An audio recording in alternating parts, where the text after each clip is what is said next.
All right, let's just jump right in. Welcome to this explainer where we're tackling something pretty incredible, the body's continuous tightrope walk to maintain perfect balance. We'll be focusing specifically on Lesson 14, digging into Chapter 16 on thermoregulatory principles, and Chapter 17 on fluid, electrolyte, and acid-based principles. Think of your body as a high-tech, self-regulating machine.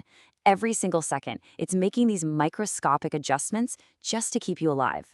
But what happens when a toxicological emergency strikes? Well, that delicate machinery gets thrown into absolute chaos. Before we even get to the hard chemistry, let's look at how medical toxicologists actually approach this. They basically have to act like detectives. When a patient rolls into the ER, they often can't tell you what happened, so the body literally has to tell the story. We're looking for physical macro clues. Are their pupils pinpoint or are they super dilated? Is their skin red and hot or pale and freezing? These vital signs are those very first clues about the microscopic battle raging inside. Okay, so here's our roadmap for today. We'll start with the body's balancing act, then move into the principles of thermoregulation, followed by toxic hyperthermia and hypothermia. After that, we'll shift gears into fluid and electrolyte principles, acid-based toxicological emergencies, and wrap up with how we actually restore the balance. Let's kick things off with Section 1, the body's balancing act, maintaining the baseline. Moving right along to Section 2, principles of thermoregulation and your hypothalamic thermostat. To really understand what goes wrong, we've got to establish our baseline homeostasis. Now you know that despite crazy changes in our environment, our internal temp stays locked between 36.5 and 37.5 degrees Celsius. How? Well, central and peripheral thermal receptors are constantly firing afferent signals to the hypothalamus, which is basically your body's master thermostat. If you're running hot, the hypothalamus triggers things like peripheral vasodilation to dump that heat and diaphoresis, sweating. Running cold, it triggers vasoconstriction, shivering, and even ramps up thyroid hormone formation to stoke your metabolic fire. It is an incredibly elegant, continuous feedback loop. Which brings us to Section 3, toxic hyperthermia and hypothermia, or what happens when that thermostat totally breaks. Here's the thing. Toxins don't just make you feel sick. They can fundamentally reprogram that hypothalamus or completely cripple your body's ability to follow its orders. We're looking at a stark contrast in how the body reacts to these foreign chemicals, or xenobiotics. On one side, it's desperately trying to vent heat. On the other, it goes into a full emergency shutdown to generate and conserve it. Like if a drug impairs your ability to sweat or dilate blood vessels, that heat gets trapped. It literally has nowhere to go. Conversely, if a toxin causes massive vasodilation while you're out in the cold, you're going to lose heat way faster than your shivering muscles can generate it. To really see how toxins cause hyperthermia, we've got to talk about anticholinergic toxicity. This is a big one. It literally unplugs your body's ability to sweat. And since sweating is our main way to dissipate heat, blocking those acetylcholine receptors means your skin gets totally dry, even while your core temperature is skyrocketing to some truly dangerous levels. It's essentially like running a car engine with absolutely zero coolant. You're going to overheat fast. And nature actually gives us a terrifyingly real example of this. The angel's trumpet plant. I mean, it looks beautiful, right? But the belladonna alkaloids inside it, stuff like atropine or scopolamine, can trigger this exact deadly anticholinergic heat crisis.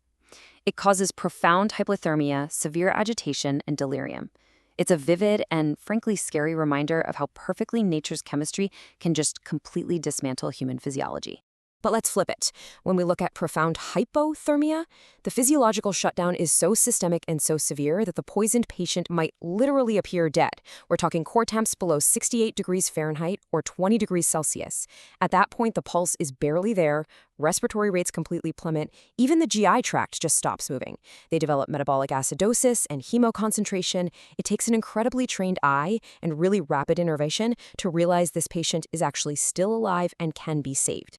All right, let's pivot to Section 4, fluid and electrolyte principles. This is the chemistry of survival. In an ER, clinicians are constantly deploying these rapid bedside diagnostic tools to uncover invisible chemical imbalances. We're not just looking at heat anymore. We're hunting for invisible killers in the bloodstream, and we don't have hours to wait for complex lab results. For instance, a simple bedside urine dipstick. If it shows a specific gravity over 1.015, boom, we instantly know the patient's extracellular fluid volume is depleted. Checking for ketones or running a quick ferric chloride test can immediately flag a life-threatening salicylic poisoning, like a massive aspirin overdose. And check this out. A simple, non-invasive ECG tracing gives us immediate, actionable intelligence about life-threatening calcium or potassium disruptions. When someone is poisoned, their electrolytes can swing wildly. If you see peaked T waves on an ECG, that is screaming hyperkalemia, way too much potassium, which can literally stop the heart. A prolonged QTC interval, that's a huge red flag for low calcium. So the ECG isn't just for heart attacks, it is a real-time monitor of the blood's chemical stability. Moving into Section 5, Acid-Based Toxicological Emergencies, Uncovering Chemical Chaos. So normal blood pH is super tightly regulated right around 7.4. If it drops and becomes acidic, cellular function just grinds to a halt. To figure out why, toxicologists have to follow highly structured steps to track down the metabolic culprit. You've got to be methodical.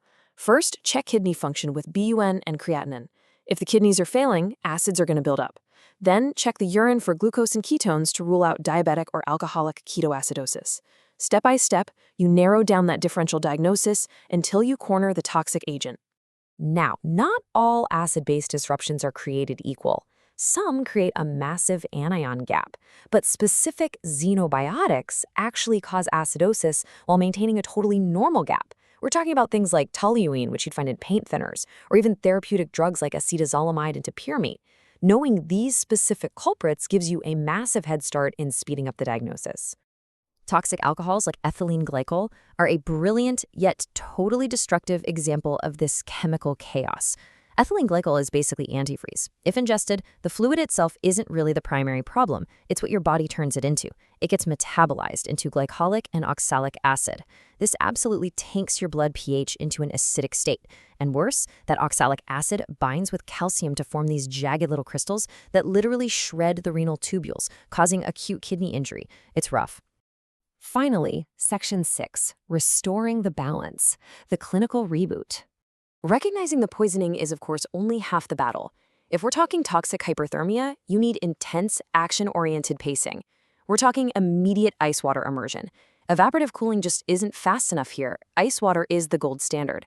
But here is the trick. You have to use continuous rectal temperature monitoring, and you absolutely must pull them out of the ice bath at exactly 101 degrees Fahrenheit. If you wait until they hit a normal temperature to pull them out, their core temp is going to keep dropping, and you'll plunge them straight into hypothermia. It's a very delicate balance. On the chemical side of things, administering hypertonic sodium bicarbonate acts as this powerful, immediate antidote for severe acidemia. If that blood pH drops below 7.3, the patient is in critical danger. Pumping in sodium bicarbonate neutralizes the acid. Plus, if they have hyperthermia-induced muscle breakdown, which we call rhabdomyolysis, alkalinizing the urine with bicarbonate actually stops toxic muscle proteins from precipitating in the kidneys and destroying them. But what happens when the body's natural filtration just totally fails? Well, we bring in the machines. Hemodialysis is hooked up to manually purify the blood. If someone comes in with ethylene glycol concentrations above 50 millimoles per liter, or they're in severe renal failure, we can't wait around for the body to sort it out.